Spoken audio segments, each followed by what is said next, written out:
What's up, everyone? Welcome into DodgerHeads, presented by DodgerBlue.com. You might not believe it, but this is actually the home of the 2020 World Series champion Los Angeles Dodgers. I'm joined by Daniel Starkand. If you thought last night's loss was the worst loss of the season, I have bad news for you. They upped themselves tonight.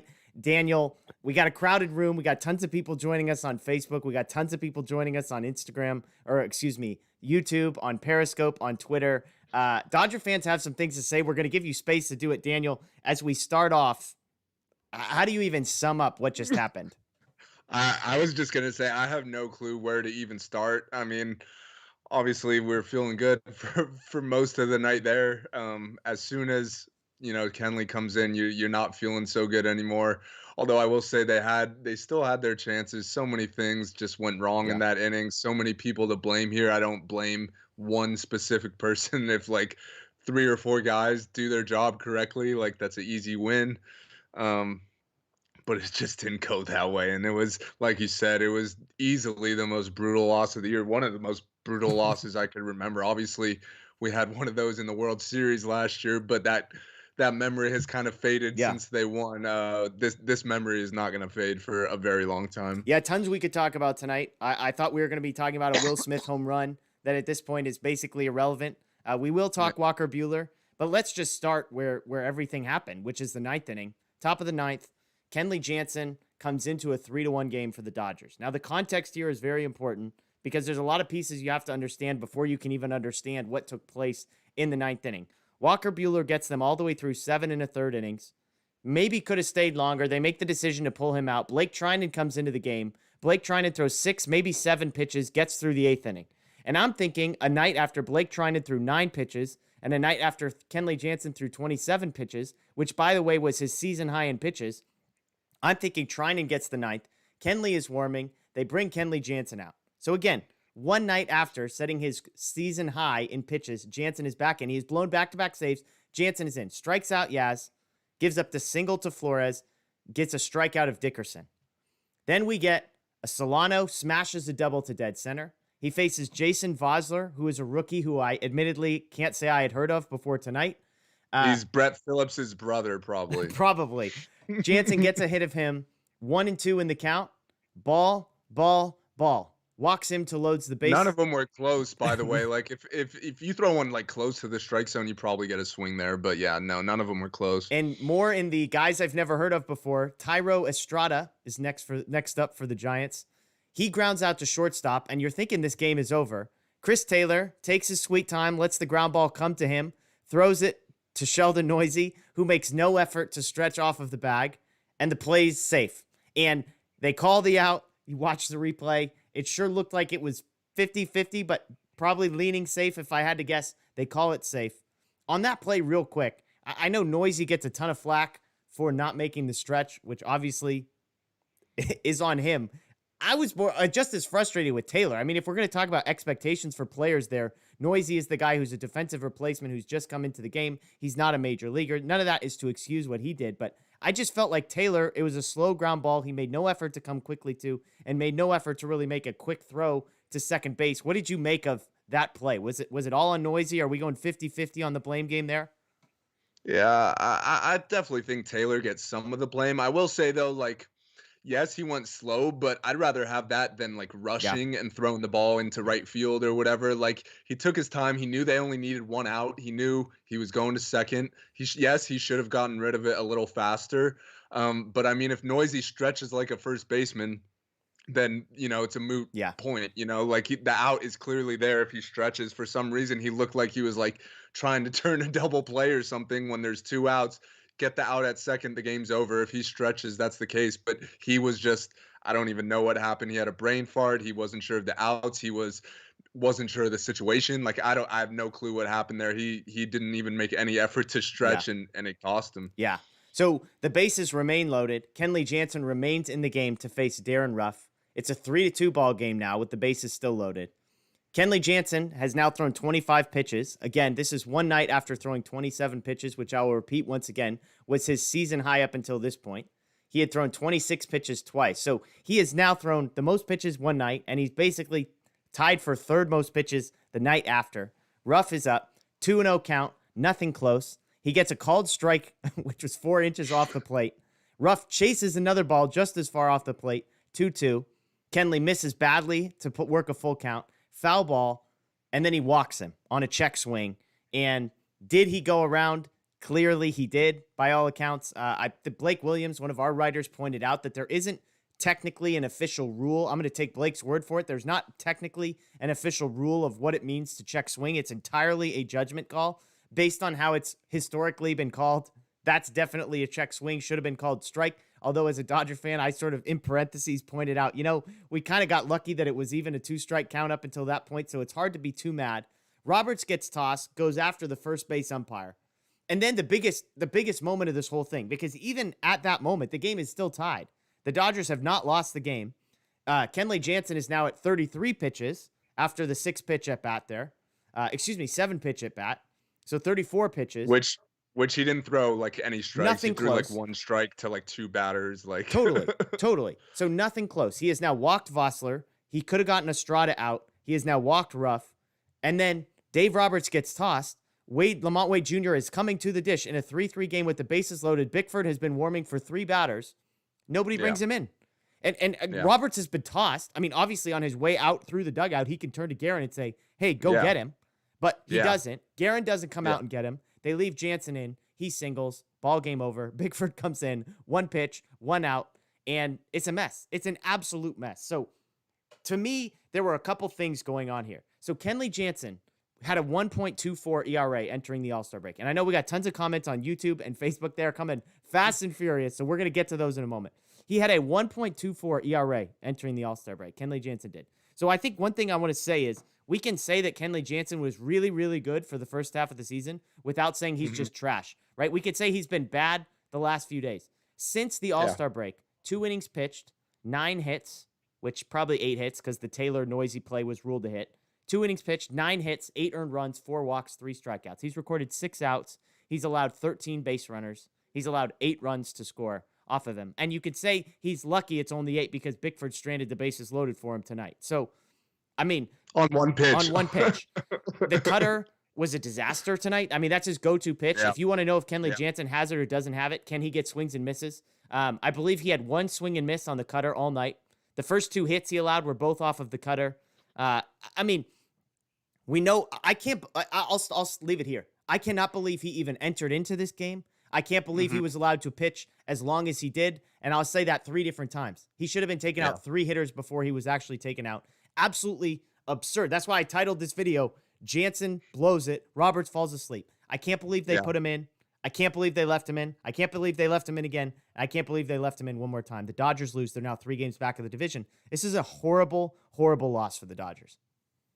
Let's be clear. This is a bad loss. It's nothing really more than that. Like, the season's not over by any means.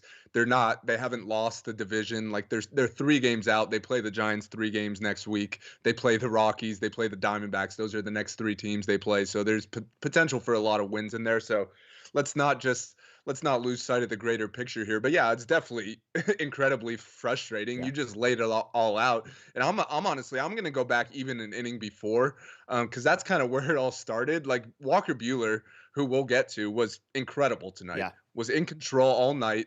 He gives up the run in the first inning, and then after that, he was just dominant. He strikes out the side in the 7th, is just painting corners, like looking honestly as good as we've ever seen him. He goes out in the 8th. He gets an out on 1 pitch. Great. Like, his pitch count is still manageable. He's at 96 pitches or whatever. Then he gives up like a little nothing single. After getting ahead 0-2. He was 0-2 on Ruff. Liner up the middle. Right. And then he's just out of the game. Yeah. Why are we pulling him there just because he gave up 1 hit? Like, I get that the lineup's coming up for a 4th time, but this is a lineup that he's mowed through all night. His pitch count, it's not like he was at 120 pitches. Like, then I would get it. It's like, okay, but he still had a couple more bullets left in the tank to at least maybe face 1 more batter. If he gets that guy out, then he gets 1 more, and then he's through the inning. and then you have Trinan for the ninth, and then you don't have to worry about any of this. Instead, you just take him out at the first sign of trouble, and then you get Trinan for 2 outs in the eighth, which great. He got him on 7 pitches or whatever. Yeah. And then you don't even think about bringing him back out for whatever reason. You're fine letting Kenley throw 33 pitches after throwing 27 pitches last night. Yeah. But you're Trinan's done after 7 pitches when he threw 9 pitches last night. It was the same thing all over again. Like, part of it, I guess, was Roberts trying to like get Kenley back on track, like help out with his psyche. But winning games is way more important than that. Like, we're not worried about egos here. Like, at this point, like we need to win this game. And to me, the best opportunity to win that game is to stick with Buehler for the eighth, at least for one more hitter, and then go to Trinan if you have to. Or just stick with Trinan for the ninth there. Like, there was no reason to go to Kenley tonight. And like you said, even once you do go to him, we've been saying all year, we've been saying before this year that you could tell if Kenley is on in the first 2 hitters, 3 hitters max. Like, obviously he has to face 3 hitters, so you can't take him out before that. But after 3 hitters, you could tell what's going on. And definitely tonight, after 4 hitters, after 5 hitters, after 6 hitters, however many he faced, it was pretty clear that he didn't have it. There was plenty of opportunities to take him out, and they just stuck with him. So that's why I say it's not one person's fault here. Like, obviously the defense let him down. The umpire could have made a call.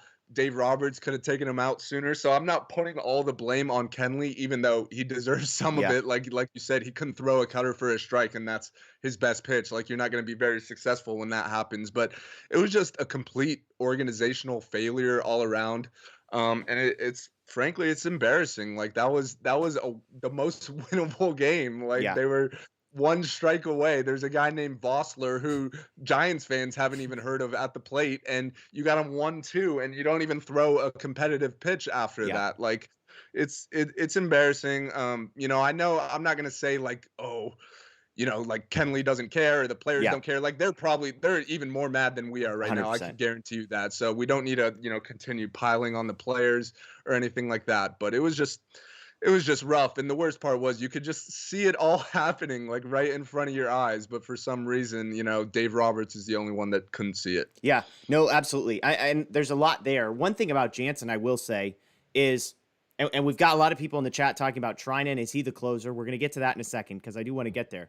One thing I will say about Jansen is there's a piece of the way that, and I don't obviously know what he's like off the field. I've read stories about the relationships he has and how he feels about whether or not he should be the closer or not.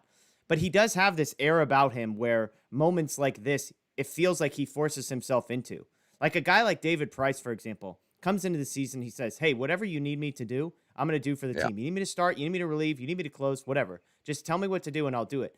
Jansen has never had that attitude, and this isn't a negative against him. Like, this is probably part of what makes him great, is just this belief that he has that he is so much better than everybody else. But I think that attitude is what puts Dave Roberts into difficult situations. Now, as a manager, Dave Roberts needs to be able to handle difficult situations. Just because your closer is going to have a bad attitude if you don't bring him back tonight doesn't mean you have to bring him back tonight. Just because your closer is going to be pissed at you and sort of show it demonstratively on the mound if you come out to pull him doesn't mean that you shouldn't do it. Dave Roberts missed a bunch of opportunities, but I do think there's a piece of it where Kenley is at fault to some degree just with the attitude that he has, because he doesn't strike me as a guy who would have taken it well if he wasn't called upon today. He doesn't strike me as a guy who would have taken it well if he got pulled after he walks the bases loaded. Now, the second thing I want to say is Kenley Jansen's role as a closer in the Dodgers. And I'm not trying to be the hot takey guy. I'm not trying to overreact. When Buehler stepped to the plate, I wrote in my notes, it feels like Kenley's grip on the closer role hangs in the balance right here.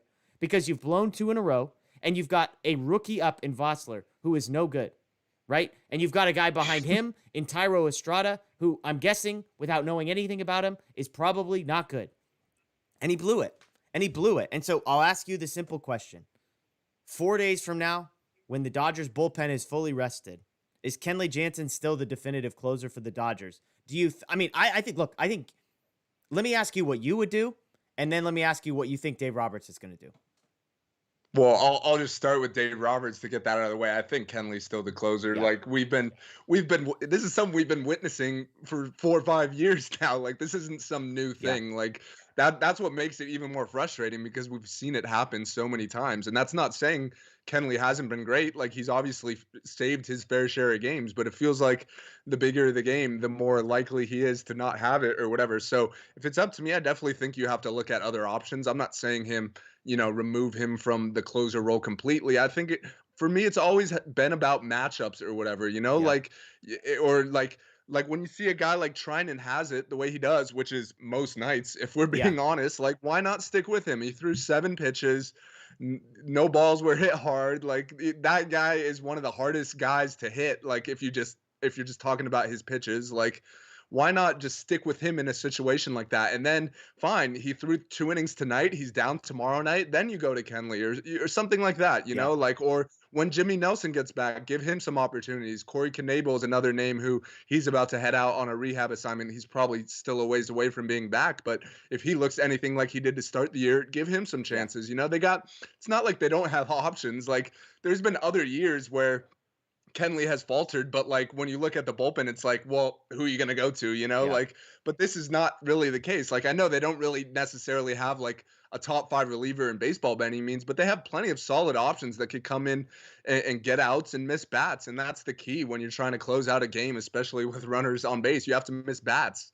And that's what Kenley hasn't been able to do, mostly because of his command. Like you talk about the Vossler at bat, like when you're an all-star Hall of Fame closer and you got a guy who was just called up from AAA 1-2 or whatever, you got to be able to punch him out there or at least get him out. Like you can't just throw 3 non-competitive pitches and walk him. Like Yeah. that's just not what a closer does. And we've seen it so many times with Kenley. Like there's nights when he has it and those are fine, obviously, but it's clear within 3 batters basically every time he pitches whether he has it or not. And if you're going to stick with him as the closer, like fine, but let's have a shorter leash at least. Like you had Bickford warming. He's been great. We saw what happened when he actually came in the game. Like why not go to him before the game is lost? Like why wait until the game is basically over to make that change? Yeah. No, absolutely. Kenley Jansen throws his cutter 12 times tonight. He gets 3 whiffs on it, 3 balls in play. Just kind of a mess. And I'm with you. I mean, and again, I'll go back to when Trinan came in, I was surprised simply because I was like, are they really going to ask Trinan to get a 5-out save? Like in my mind, Jansen coming into this game wasn't even within the realm of possibilities. I can't repeat this enough. This is a guy who they have intentionally rested throughout the season. Like they have been careful about back-to-backs. They've been careful about how many days he pitches out of, 2 out of every 4 days, whatever it is. He threw the most pitches he has thrown in a game all season last night. This was after blowing a save just a couple days before that. So to me, they bring Trinan in. I'm like, man, are they really? Trinan threw 9 pitches. We know he can get a lot of outs. I'm like, okay, maybe they're hoping for the 5-out save. I'm like, is Kelly, is Bickford, like who's closing this game? And then Trinan gets two outs on 6 or 7 pitches. And I'm like, okay, thank goodness. Trinan's going to be rested. He can come back out for the 9th. No problem. 2-run lead.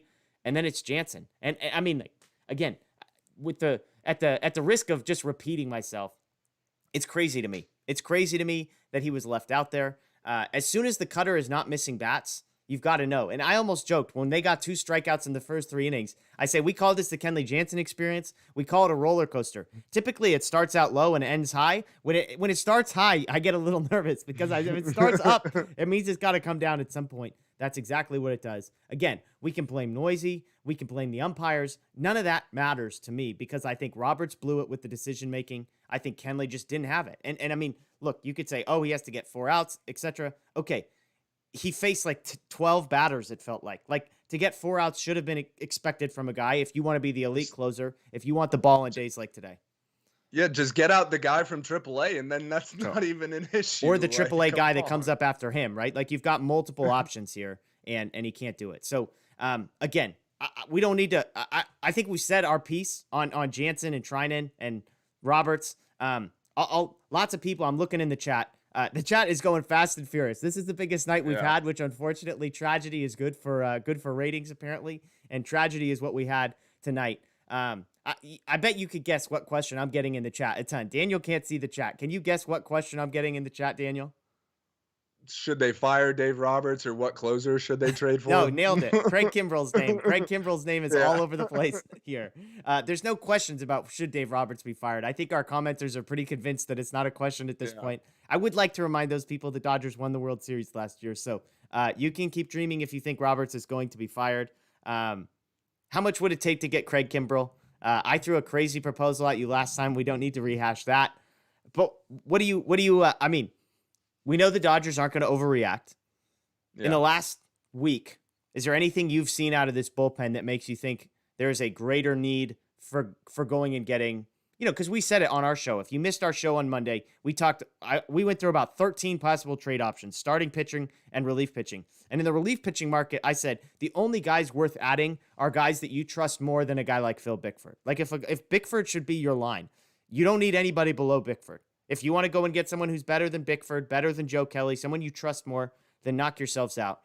Does the need for that increase after a game like tonight? Not to say as a knee-jerk reaction, but just as you watch the trends of the last week, you've got a lot of games in front of you. You're coming off a shortened season, et cetera, et cetera. Yes, Knebel's coming back.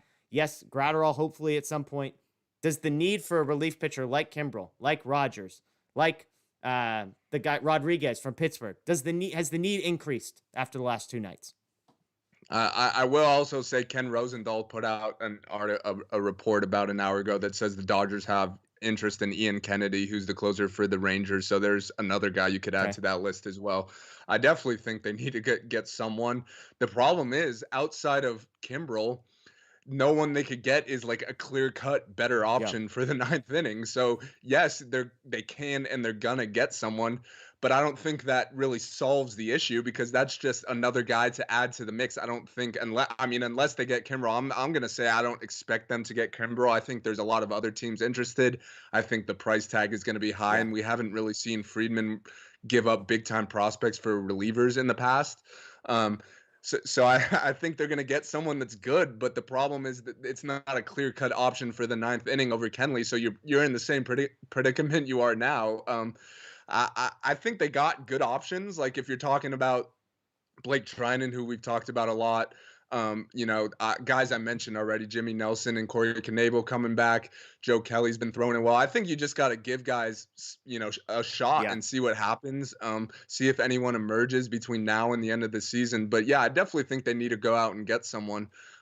Just unless it's Kimbrell, it's not a clear-cut closer option, How about this? Wynemi in the chat. Hopefully, I think it was a guy named Wynemi who posted this. What about trading Kenley Jansen? You say the market for Craig Kimbrell might be hot.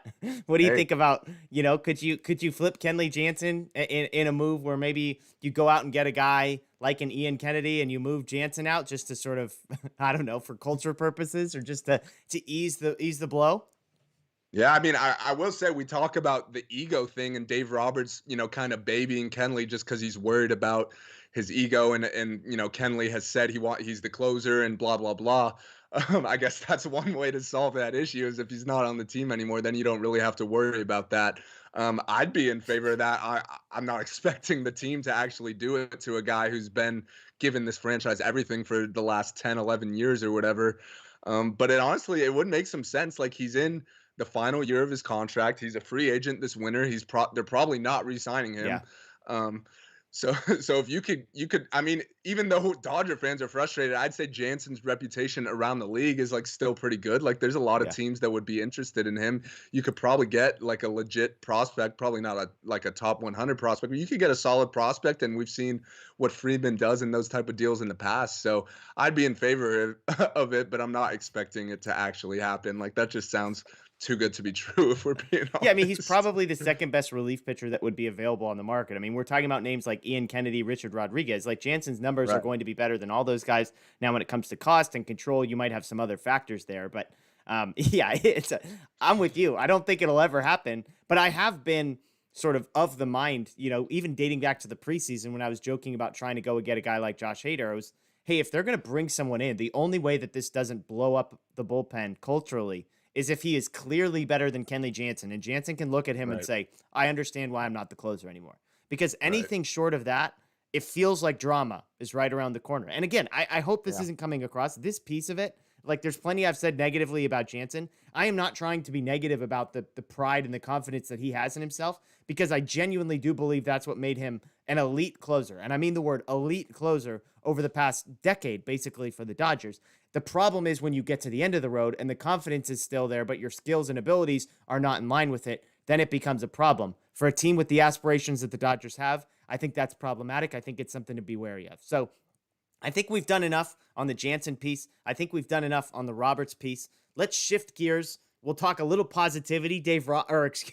Not Dave Roberts. Walker Buehler. The first 8 innings of the game. Walker Buehler. We'll talk Walker Buehler, and then I know people are going to want to talk Cody Bellinger. So we'll there. If you're looking for negativity, if that's going to make you feel better that we just talk this thing out, we're going to get to Bellinger here. But let's talk about Walker Buehler. And I mean, you kind of hinted at it. 99 pitches, 65 of them for strikes, 7 1/3, 5 hits, 1 earned, 1 walk, 9 strikeouts. One thing that was amazing, looking at his pitch mix, 26 cutters, 26 fastballs, 23 sliders, 9 changeups, 8 knuckle curves, 7 sinkers. The first 4, cutters, fastballs, sliders, changeups, all had whiff rates over 25% tonight. The fastball's averaging 95 miles an hour, a touch below his yearly average. But if you were following on Twitter, I forget who it was, but somebody posted something that I retweeted saying his average velocity on his fastball is climbing, which is something you and I have talked about. And so we said probably a month, 2 months ago, hey, the underlying metrics for Walker Buehler are not good. The ERA, all that kind of stuff looked good, but the exit velocity, barrels, etc., fastball velocity, all that was concerning. And we said there's one of 2 directions this goes. Either the ERA catches up with the metrics or the metrics catch up with the ERA. The metrics caught up with the ERA. Walker Buehler looked like a freaking ace tonight. It's a shame that this performance was wasted, and yet we can still appreciate it for what it was. Yeah, I'm running out of words to say about that guy. Like, he's incredible, and we've seen it happen a lot now in like the big games. Like this was a big game, obviously. You know, the first place Giants, the rivals. This is like we talked about how he's kind of struggled to get up for the not big games. Well, this is the big game, and he delivers every single time in those. I mean, you laid it all out. He was awesome. I've already talked about how I wanted him to stay in longer. I'm sure if you asked him about it, he would say the same thing. He was only at 99 pitches. But yeah, there's just nothing bad to say about this guy. He's everything you want in an ace. He's everything you want in like a franchise player. Like he's got the mentality. He's got the grit. He's just got it all. And you know, it's honestly it's a pleasure to be able to watch him pitch every 5th day, because it's been every 5th day this season. He hasn't missed a start. He's gone 6 or more innings in every single start except for 1. Like this is the season we've been waiting for. We talked in spring training about how as great as he's been in the postseason, he hasn't been that guy in the regular season. Well, this year he's been that guy every single time out. So you know, props to him. I mean, he deserved way better, as you said. He should be walking away with a win tonight.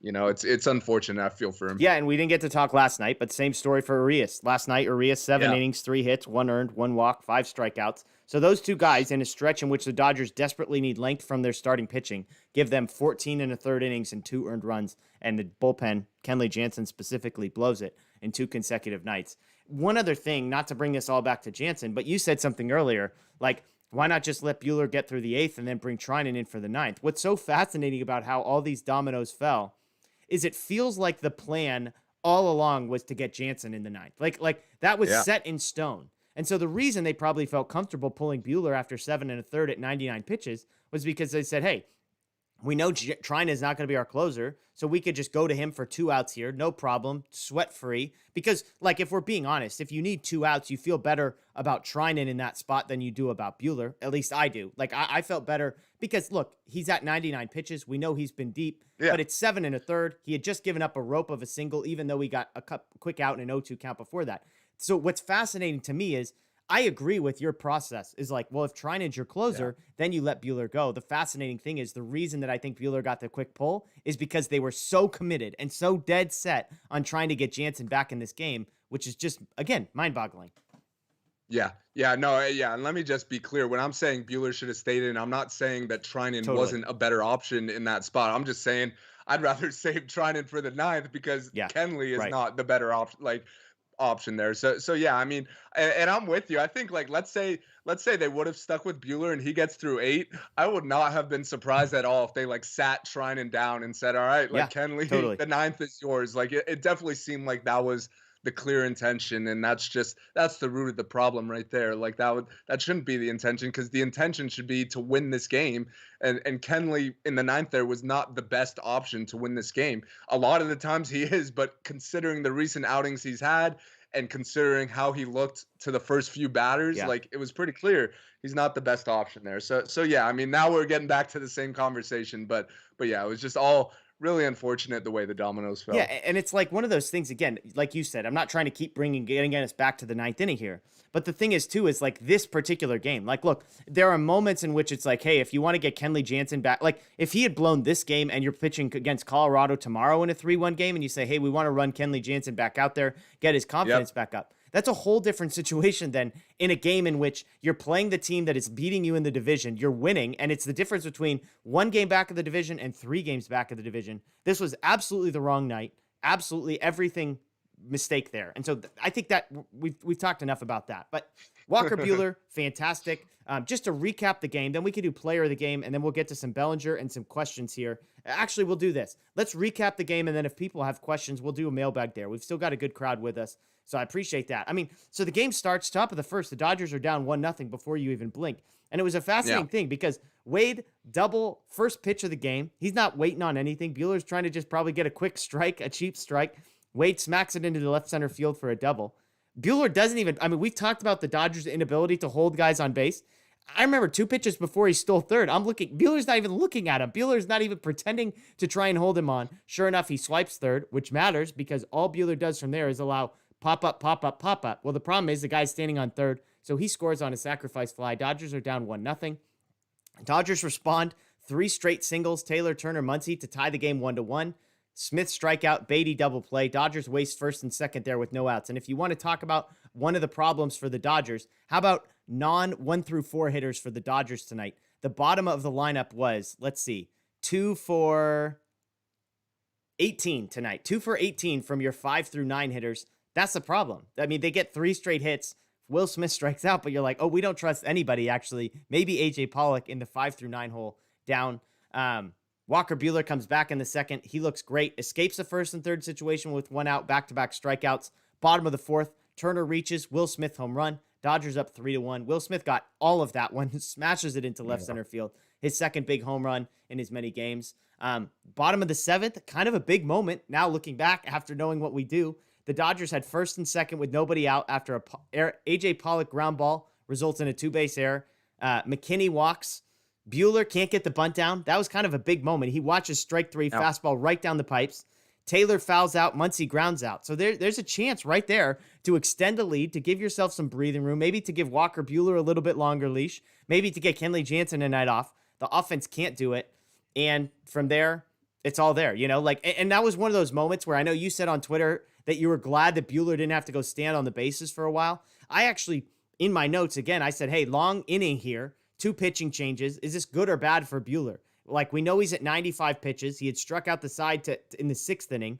And I'm like, is this long inning good for him because it's resting, it's getting him healthy? Or is this bad for him because he's getting rusty? Well, he gets a first pitch out, then he gets 0-2. So I think we got our answer there. But clearly, the Dodgers let him hit for himself in the 7th and only give him 2 batters in the top of the 8th. So just weird, is that weird to you? Yeah. Like, does it feel like you either, if you're going to let him bunt for himself in a big spot first and second with nobody out, then you might as well give him a longer leash in the 8th. But if his leash is just going to be first base runner, you're done. And you've got Trinan out there anyways. I mean, those 2 things just don't add up to me. Yeah, no, I'm with you on there, and I honestly completely forgot about that just because of everything that happened after. But yeah, if you're giving him a 2-batter leash, or a first guy gets on, you're out of there. Why not just pinch hit for him there in a big spot? Like it's not like there was like 2 outs and no one on base, and like, all right. Then yeah, just leave Buehler in. But it's first and second, no outs In a That's 2-run chance game, in a big game. Yeah, that's a chance for a big inning right there. We know how important those runs are. So yeah, if that's how short the leash is, why not just go with a pinch hitter there? Give yourself a chance at a big inning and then go straight to Trinan to start the 8th. Absolutely. Yeah. So from there, we know how everything plays out. Buehler doesn't last to the 8th. Trinan does get through the inning. And then the ninth inning, Kenley Jansen. And then, I mean, the bottom of the ninth is exactly how you expect it to play out. I joked on Yeah, Twitter we knew that the game was over when it comes as to soon as he down scored to those runs. McKinney and Noisy, which was hilarious because when they traded for McKinney, I posted on Twitter, I had no idea who he was, and I had a guy on Twitter telling me I need to keep that to myself because it hurts my credibility that I didn't know who Billy McKinney was. So if anybody, I knew who he was, but it's not like it was worth totally. anything. Like, it's Apologies not for like they not being picked up up to someone speed on that mattered. the 40-man roster of the AL East teams for the most part. Yeah, brutal night overall for the Dodgers. Let's go to some questions. If people have questions, if you want to throw those in the chat, I've seen a couple out there, so let me scroll through these and see what we've got. One question that I saw was Max Muncy. 1 for 4 tonight with the strikeout. We know he left the game a couple nights ago, gets hit by the pitch from Alex Wood, leaves the game, said he couldn't feel his arm or couldn't lift his arm or something. Have you noticed anything from him tonight or last night that has you concerned that shoulder issue might be beyond just sort of a stinger that he's going to shake off? Yeah, I mean, it's hard to say. Yeah. His swing looked fine. I mean, it just had, a rough night, and you don't expect the guy to go deep every night, even though he's done that for most of the year against the Giants. But yeah, I don't know. I guess we'll have to see. Alex Wood, that guy really did a lot of damage, Yeah. this series between hitting Turner and Muncy. So not too happy with that guy at the moment. I hope Muncy's okay though, because that's definitely a possibility. I mean, he got hit. Yeah. He came out of a very important game, and he's not Right. he's not coming out of a game unless he's actually feeling something legit. So it's definitely possible. Who knows? Yeah. Another question here. We kind of mentioned us sort of. This is a question from THP Knob on YouTube, so we appreciate loyal follower there. We talked about maybe rotating guys in the ninth inning as in the closer role. Who's in that rotation for you? He asks, is Joe Kelly part of that rotation? Is Phil Bickford in that rotation? Obviously, we know it would be Trinan. We know it would be Jansen. Are there other guys that you would trust in that spot? I mean, I imagine maybe you want a lefty in that mix a little bit. Yeah, I mean, the problem is they don't really have any lefty options right now. Like Victor Gonzalez was the guy for most of the year, but he hasn't been great lately. So I don't have that trust in him at the moment. So yeah, you kind of just mentioned the guys. I mean, it's Kenley, it's Trinan, I'd give Joe Kelly a shot. He's been awesome the last couple months. And then when Jimmy Nelson gets back, I think he should be in the mix there just because of his ability to miss bats. And then Corey Knebel's still a long ways off, but I think eventually he could also enter the picture if he comes back and is healthy and throwing the ball well. He's another guy who misses a lot of bats. So basically what you're looking for in the ninth inning is guys that can miss bats. And the Dodgers, I mean, they have plenty of them. It's not like they're short on those type of guys. So, yeah, I mean, I think even Bickford, like you mentioned, we saw what he came in a big spot. And I know he hasn't been perfect, but he's been really good since he came to the Dodgers too. Yeah. So, they got plenty of options. I think I wouldn't take Kenley out of it completely. I still think he's been really good for most of the year. But I mean, the main thing with me is if you're gonna go to Kenley, fine, but just have a short leash. Yeah. Like don't wait until the game is over. Like you have a 2-run cushion, the bases are loaded. They get a run, you're still up 1, the bases are still loaded. Like at some point in there, make a change. Like it was clear Kenley didn't have it. Yeah. I mean, another guy I'll throw out there just because he's been interesting is Clevenger. Nobody really talks about him. His last 14 appearances, just 1 earned run over that stretch. He's got an ERA of 2.12 on the season. So for a guy that ERA got as high as about 6.23, and then as low as 1.93. So he's a lefty, low leverage guy, so you got to be worried. But as far as lefties, I've always been high on Victor Gonzalez. I think I trust Clevenger more. I mean, even Vesia has been nasty, both at the AAA level and the Major League level. Not saying those guys just belong in ninth inning consideration, but it is, there's quantity over quality on the left-handed side. I guess I'll put it that way. Let's see. Oscar has a question. After tonight, what's the biggest need for this team? Is it still starting pitching in your mind?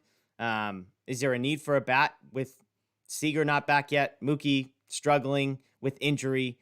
Bellinger struggling the way that he's struggling. Sort of, you're seeing the nicks and bruises. It's kind of like, hey, if the Dodgers are fully healthy, then they don't need a bat. But if one guy goes down, they drop off to the next guy up. So where would you rank? I'll rephrase the question. Starting pitching, relief pitching, and hitting. How would you rank those three in terms of need for the Dodgers? Yeah, I was gonna say they're all kind of a need at the moment. But I'm still saying starting pitching is the top need. It's kind of a ripple effect. Like the reason some of these bullpen Yeah. guys maybe aren't pitching up to their ability is because they've been overworked, because the team has had bullpen games every week, because they don't have five starters. So I still think a starter who could come in and they're going to give you a lot more innings than a reliever. Like a starter is going to come in and pitch 60 innings the rest of the year. A reliever is going to come in and pitch 20. Like I'm taking the guy that pitches 60. When everyone's healthy, if you add another starter, then you're pushing Price back to the bullpen, so that becomes less of a Yeah. need, et cetera, et cetera. So I think it's a ripple effect. I still think starters first. I think bullpen's more of a need than offense. I know they could use a bat at the moment with so many guys hurt, with Seager still not back, with Mookie hurt. Like we're seeing, you mentioned the bottom of the lineup. It's kind of like how it was earlier Yeah. in the season. Like they got that problem figured out for a little while. They were more healthy, and then now we're kind of back where we were with Noisy and McKinney and those guys who are AAA players. Like they don't really belong on a major league roster. But I still think that need is secondary to pitching overall. Yeah. Russell points, and I agree. I'll just say I agree real quick. I think starting pitching is the one thing I would say is I think there is room to have a conversation about sort of a unique strategy that the Dodgers could have, which is, yes, there's a need for starting pitching, but is this an opportunity? Is there an opportunity in the market somewhere to say, you know what, we're rather than try and be elite at all three levels, maybe we just load up offensively and say, is Chris Bryant necessary? No. But maybe we just throw him into the mix and say, we're just going to try and outscore you every time. And maybe our starting pitching is going to be 8 out of 10 instead of a 9 or 9.5 out of 10, or with the bullpen. Maybe you see a couple arms in there and you say, you know what, rather than going and getting a starter, we're just going to add Rodriguez and Kennedy and just load up on the bullpen and say, we're going to see what happens. So I'm not saying I would advocate for that, but when you watch the market play out, I've said the idea of just going and adding some crappy innings eater and giving something up for that, to me, is a hard one. Alex Cobb is a name that I mentioned from the Angels, is a guy that I think from a price range, just innings eater, I like that name. I like Kenta Maeda, obviously. I'm biased there. But there's a lot of guys in that range. So, again, if you missed our show on Monday, we broke down all these guys. But, I think starting pitching, sort of all things equal, is the biggest need. I would go relief pitching second and hitting third. Russell points this out. Dodgers 17-3 against the Diamondbacks and Rockies, 10-13 against the Giants and Padres. He's not asking the question. I'll ask the question. Is that concerning to you? I don't think it's concerning. I mean, for the first part of that, that's what you want to do. Like that's a really good thing. Like I know those teams aren't good, but hey, beat them every time. And with the Padres and Giants, I mean, those are two good teams right there. They haven't been fully healthy for any of those games pretty much. And if you look at basically every single game almost against both the Padres and the Giants were close games that could have gone either way. And what'd you say, 10-13? Yeah. Like that's basically 500 right there. If they win last night or tonight, like they're 500. So it's small things. That's why I'm not overly concerned. Like it's not like they're going out and getting their butts kicked by those two teams. It's just games are coming down to little things, and the Dodgers haven't been able to execute to this point. So hopefully they could kind of use that as a chip on their shoulder. Once you get some guys healthy, I still like this team better than those other two teams. But I mean, I think it's clear at this point that this division's, going to be a dogfight to the very end. Yeah, I feel better about our chances against the Giants after this series. I mean, you could make a strong argument that worst case scenario, this should have been, I guess we are at worst case scenario, but realistically, it should have been no worse than 2-2. I mean, we had a walk-off 6-1 comeback one night, so we can't say expect that, but don't expect the blown save. But I mean, the Dodgers blow 2 saves and drop 3 out of 4. And actually came back and won one of these other ones. So to say that, like, I'm not worried about where we stack up with the Giants. Obviously, you'd like to be 1 game back and not 3 games back. But, I mean, on one hand, it's great to beat up on the bad teams. There's nothing wrong with that. I think it is concerning when you look at maybe their record outside of those games. And to say, and the one thing I'll say, I've heard a lot of Dodger fans talk about health. Let's be honest and say, like, nobody is fully healthy. I mean, we talked about this a few weeks ago, I think it was either the Giants or the Padres has been more hurt by injuries than the Dodgers have. Now that has changed over the last week. Yeah, well, I mean, let me address that because you're right. I mean, obviously every team deals with injuries, but I'm willing to say that there isn't another team out there that has been missing multiple MVPs from their team like the Dodgers have been without Mookie. They've been without Corey Seager, who was the World Series MVP. They've been without Cody, who has obviously been awful this year, but part of that is because of all the injuries he's dealt with. Now they're without Kershaw, another Cy Young MVP guy. Like, no one is missing those type of players that the Dodgers are. And I know that's not an excuse because, like you said, everyone is missing their own key guys, but I'll take those guys over any of the other injured players that other teams are missing. Yeah, and again, this is the same stat I think I brought up a few weeks ago. There's an account that tracks most like WAR lost to injuries. This was from July 1st. So admittedly, 3 weeks ago, the Dodgers situation has gotten dramatically worse. It's gone about as bad as it could with Seager, Kershaw, Betts, all these guys. At that, and also, I mean, Bauer's another guy who's also been missing that they were counting on at least for the first half of the year. And doesn't count from, I mean, that's not an injury category. That's injury, so right. The Giants were third in baseball, 7.65 wins above replacement lost. The Mets were first. The White Sox were second. Dodgers not in the top 5. So just, again, I'm not saying the Dodgers haven't dealt with injuries. I just think if you're a Dodgers fan, it's easy to look at your team and say, oh my gosh, all these guys are missing. And if you're not paying attention to what's happening around the league, there's injuries everywhere. A lot of teams are dealing with more injuries than they ever have. So it's worth pointing out.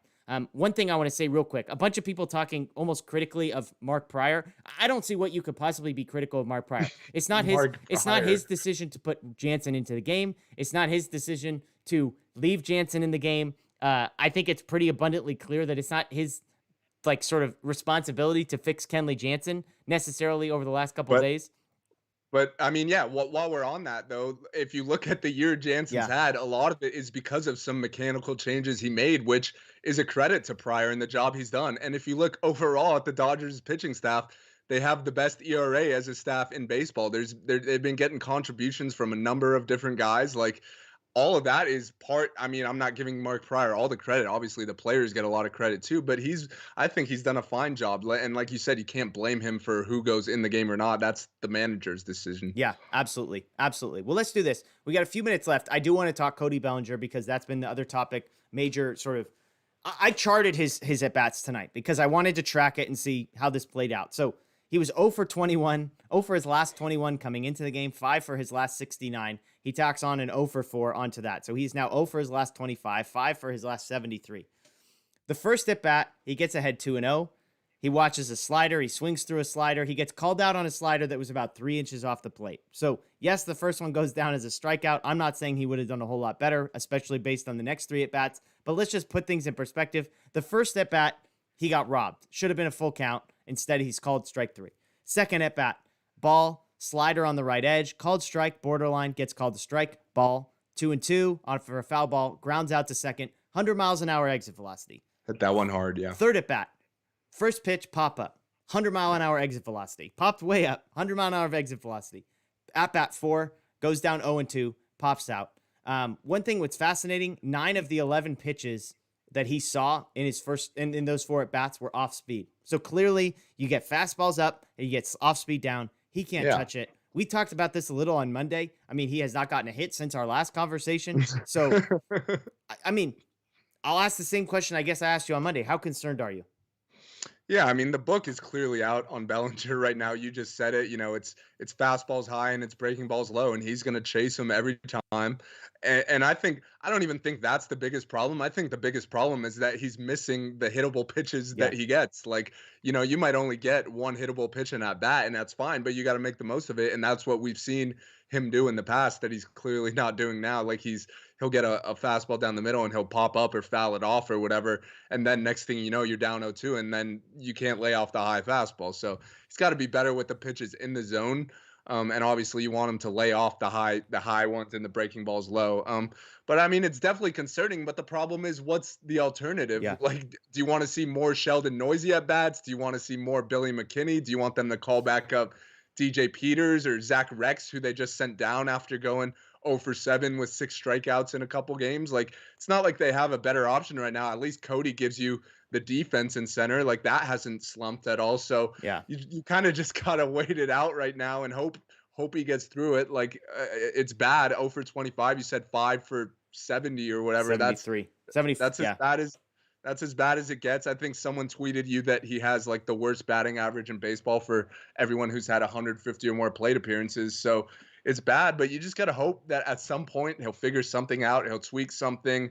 He'll get one or two hits that get him going. Like, you just got to hope that happens at some point, because there's no better alternative at the moment unless you go out and trade for someone, which I guess is an option. But I mean, then you're giving up prospects, and when you have other needs, as we just talked about. Yeah, I mean, Matty Man 5 on YouTube says all those guys are the same as Bellinger right now. Offensively, yes, but that's the point that you make is, yes, they might be equal offensively. Did you see Billy McKinney in right field? Like, the gap between McKinney, Beatty, McKinstry. Like, you watch these guys defensively, they can't even hold down right field at a competent level, let alone center field. Bellinger remains arguably the best defensive center fielder in baseball, or at least in the National League. And so that's the thing to remember. It's almost like the Austin Barnes argument. You put up with the Austin Barnes offense to some degree simply because of how good he is defensively as a pitch caller. You're kind of getting that with Cody Bellinger. It's like, you know, the old Cesar Izturis thing. He was so good defensively at shortstop, a key defensive position, that you just accepted that the offense wasn't going to be perfect. Now, the flip side is, when I say the offense isn't going to be perfect, 5 for 73 is a lot worse than not perfect, right? So at some point it has to go. I said on Monday, and I mean, I'm not going to say, I wonder if at some point there's a 10-day injured list trip that happens for Cody Bellinger, where it's go clear your head, go take some live AB, go to the alternate site down in your home Arizona and see what happens. I mean, I wonder how much of this is helpful, like, especially for a guy that tinkers and tweaks, and, you know, because he's had moments where he hits the home run in the huge inning and you think, oh, thank goodness he's back. And then it's 0 for 21. I think it's 0 for 25. His last hit was a home run. So, like, to think that this home run was somehow going to turn the switch on and everything was going to be perfect, it's hard to say. So I'm not here, like, look, here's three things that we are not saying tonight. We are not saying fire Dave Roberts. We think he made massive mistakes, and multiple of them tonight. We don't think he should be fired. We're not saying bench Cody Bellinger. We're not saying trade Cody Bellinger. We're not saying demote Cody Bellinger. Okay? None of those things are happening. What we're saying is he's clearly in a slump. He's 0 for his last 25. He's 5 for his last 73. I think it's safe to say that the end doesn't appear to be in sight. It's not a guy like Max Muncy, where at least he's drawing walks, or at least he's working good at bats. He's kind of a mess. He's not really just missing on pitches. He's swinging through pitches, fouling pitch. You know, it's not like he seems to be close. And so, I'm at a lot. I mean, and we've said the highs are high and the lows are low with Bellinger. Like, this isn't a guy who's just Justin Turner consistent, where if Turner was in a stretch like this, you'd have no concerns about him. Bellinger, we've seen extended stretches that look like this. This isn't a complete anomaly, unfortunately, for him. And so, obviously, this is probably the worst stretch of his career so far. But, you know, we joke, the every other year thing has been somewhat true. Even in the playoffs last year, he hit some huge home runs. He hit the biggest home run, the home run I'll remember for the rest of my life, in Game 7 of the NLCS. But if you look at his postseason statistics overall, they weren't great. And so, I don't know. I don't know what to make of it. I don't know what the solution is. I mean, you can't bench him. And so you either have to keep playing him or put him on the injured list, I think. Yeah, and just to address that last commenter who said, you know, Bellinger's the same as all those other guys. Like, right now he is, yeah, obviously, but at least he has some sort of track record of being able to hit big league pitching, which none of those other guys have ever shown in their lives. With Bellinger, you're not confident at all right now, but at least you have a little sliver of confidence that, like, yeah, he could get out of this. He's proven. He's been an MVP before. Like, come on. Like, DJ Peters, Zach Rex, Sheldon Noisy, those guys have never accomplished a single thing at the big league level. So I don't view them as on the same level. You know, I wish the Dodgers had a better option to throw out there right now, but the fact of the matter is they don't. So I'll take the defense at the moment, and I'm just going to continue to hope that he's going to get out of this. I mean, he can't be this bad forever. Like, it's not like he's going to never get a hit again. He's clearly slumping, but I still maintain that, you know, just keep grinding, keep getting at it, and you're going to come out of it at some point. Like, every big leaguer slumps at one point or another. It happens, and this is just, hopefully this is the worst of it right now, and not, you know, if all is forgiven if he gets hot at some point and has like a big October. Let me just make that clear. Totally. Yeah. And I mean, Tom points out, he says, you might have sent Bellinger out earlier in the year, but now it's crunch time. See, I disagree. It's not crunch time yet. Like, yes, the stakes are slowly escalating, but we're still 70 games away from this season being over, 60 games away from this season being over. And so I think if you're the Dodgers, if you're going to do something, if you're going to try and mix things up, now is the time, because you do want him there for the last 40 games, we're looking at the division, to think that the Dodgers are at some point just going to run away with this. It's not out of the question, but it sure as heck looks less and less likely as the season goes on. And so there's lots of things to talk about. Boss Gamer points out 1-9 in extra inning games. That's an issue. Of course, that's an issue.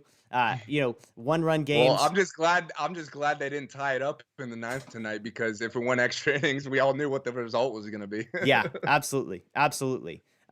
We talked some of this. Ian asking, who do the Dodgers give up before the trade deadline? I mean, I don't think they're going to give up any of the guys that you're familiar with. We joked about possibly trading Kenley Jansen. We're not expecting it to happen, but I don't think it's going to be a situation where Ross Stripling gets sent out in the middle of the season last year in exchange for prospects. The Dodgers clearly don't have the depth in any department to do something like that. I mean, maybe if there's a guy in the bullpen that somebody really comes calling on and they say, we've got 10 guys out here that we feel decent about and we're willing to give one of those up to sort of offset some prospect costs of somebody else coming back, that kind of thing. But I don't know. I mean, Michael Ford on Facebook says, Ruiz trade, please. We've talked plenty, Daniel, myself, Justin Lorber. We don't think Keibert Ruiz should be traded. Although I will point out, if you're a subscriber to The Athletic, Keith Law came out with his top 550 prospect rankings today. There was one Dodger in the top 50. He played catcher. It was not Keibert Ruiz. Diego Cartaya, number 22, one spot ahead of the number Jack Leiter, who many people thought was the best player in the draft. So, I mean, if you want to talk about catching depth, the Dodgers' third best catcher in the organization is a top 22 prospect in all of baseball. Let's do this. We're about to close out our time here in just a moment. It feels anticlimactic to do this in a game that the Dodgers lose, but we try to do it every post game. Let's go to player of the game. Daniel, I feel like this is going to be a pretty easy one for you, so I'll let you go first. Folks joining us on YouTube, Facebook, throw out who do you have for your player of the game. Typically, we like these to be Dodgers, but I suppose you could get creative tonight. Daniel, who are you going with player of the game? I'm having trouble deciding between Dave Roberts and the first base umpire is the player of the game for the Giants. For the Dodgers, though, it's unquestionably Walker Buehler. We talked about it. I mean, great outing for him.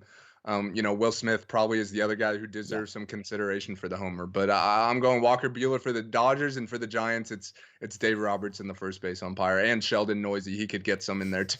Yeah. Justin Turner 2 for 4 for the Dodgers. He's the only guy with 2 base hits. He's the only guy to reach twice. Will Smith 1 for 4 with the 2-run home run. He struck out twice. Walker Buehler at the dish, not great. 0 for 3 with 3 strikeouts, but you're not expecting much from him there. So Walker Buehler, I think, is the obvious choice. Was fantastic tonight. Obviously, Blake Trinan pitched well, but he only got 2 outs. Bickford pitched well. He threw 1 pitch. So, I think Buehler's the obvious choice here. Obviously, we've got some votes for Ed Hitchcox, who I believe was the first base umpire. It's never good when you know a first base umpire's name. Let me just say that. Was he the guy? He wasn't behind home plate last night, was he? I couldn't tell you. Because obviously last night there was controversy. I can't remember which umpire it was who threw Dave Roberts out.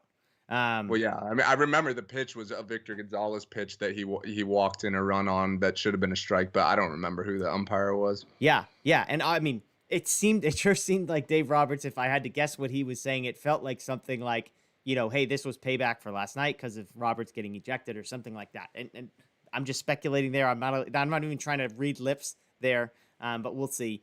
Robert points out if Chris Taylor would have thrown it to first, the blown save would have never happened. I don't know if he could have thrown it to first. I can't remember who was. It was Estrada. So I don't know what kind of speed he's got. I was surprised he threw to second on that play, but obviously, Taylor, Noisy, they belong in the same category as well. The first base umpire as well. Sheldon Noisy. Not a lot of love for Sheldon Noisy in the chat, as you might expect. Marmar BLT asks, does Kenley close tomorrow? I would bet you my entire bank account Kenley Jansen will not be pitching tomorrow. He won't pitch for 2 days at least. I mean, he's thrown 60 pitches in the last 24 hours, so he'll be down for a couple days, which is probably a good thing. He could use some time to reset right now. There you go. So thanks for Crazy Mofo and Stretch Armstrong on YouTube. Andy Fletcher was the guy who tossed Roberts the night before. The first base umpire tonight was at second base last night, so not involved in the Roberts ejection, but who knows? Maybe there's like a community thing where they're all pissed. It's the same crew. Yeah. I mean, those guys, they travel around together, so they're probably buddies. They talk about things after the game and such, so. Yeah, absolutely. Somebody's pointing out that AJ Pollock reached twice as well. He reached twice, but one was on an error, 1 for 4. I was looking at guys who had a hit and a walk, so there you go. Yeah, Edo Marpez. I would rather see Bickford blow 20 games than this gutless closer. I would rather not see Bickford blow 20 games. That's just a personal 20's a opinion. lot. That's a I lot. might draw the line at like 10 maybe, but yeah, With like 60 games left, 20 blown saves would be a lot. I would not like our chances of making the playoffs at that point. But there you go. So anyways, we appreciate you joining us again. Tragedy is always gets good ratings, is what they say in the news. We had a great crowd tonight. So thanks for those of us joining us on YouTube. Aaronetic, Victor, William, Damaso over on Facebook, David, Jose, Stretch Armstrong on YouTube, Angelica, Anthony, Michael, Maddie Man, James, Crusader, Deborah, Caesar, Russell. We appreciate all you guys joining us. Much love. Obviously a tough one for the Dodgers. We're glad that we could have this counseling session together, that we could talk this out. I was joking. Definitely. I said, thank goodness I have a platform where I can go to talk to somebody about this, because I needed it. I needed it after tonight. Like I said, if you thought last night was going to be the worst game of the Dodgers season, I have bad news for you. Tonight was even worse. But who knows? Hopefully this is the worst. Hopefully this is the bottom. Hopefully this is the bottom. 3 games back of the Giants. Roberts, disaster. Jansen, disaster. I mean, you could say offensively a disaster too. I mean, 7 hits. Yeah. Not great from the offense. Obviously, expectations are a bit lower when you look at who's batting 5th through 9th for the Dodgers on a day like today. But who knows? We don't know when Corey Seager is going to be back necessarily. We don't know when Mookie Betts is going to be back. It sounds like he's probably headed to the injured list, although that has not been confirmed.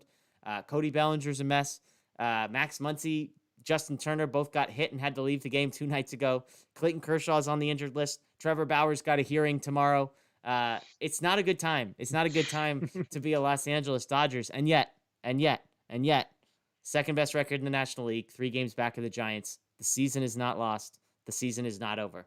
That's Daniel Starkand. I'm Jeff Spiegel. Check out DodgerBlue.com, DodgerBlue1958. As soon as we're done here, check out the Dodger Blue 1958, the rest of our YouTube channel. We'll have all the post-game stuff. I'm sure Roberts is going to give a good press conference. I'm sure, who knows? You get frustrated all over again. Yeah. I'm sure there's all sorts of good quotes in there. I wonder who else. Buehler probably is up there. We probably won't get much out of him, but I'm guessing there might be some good quotes coming out of the Dodger post game tonight. So we appreciate you guys. That's Daniel. I'm Jeff. Enjoy the rest of your night. We'll let the words of Vince Scully kind of wash the bad taste out of our mouth as we get ready for the Rockies starting tomorrow. The best team holding a trophy high in the air. The Los Angeles Dodgers, champions of the baseball world.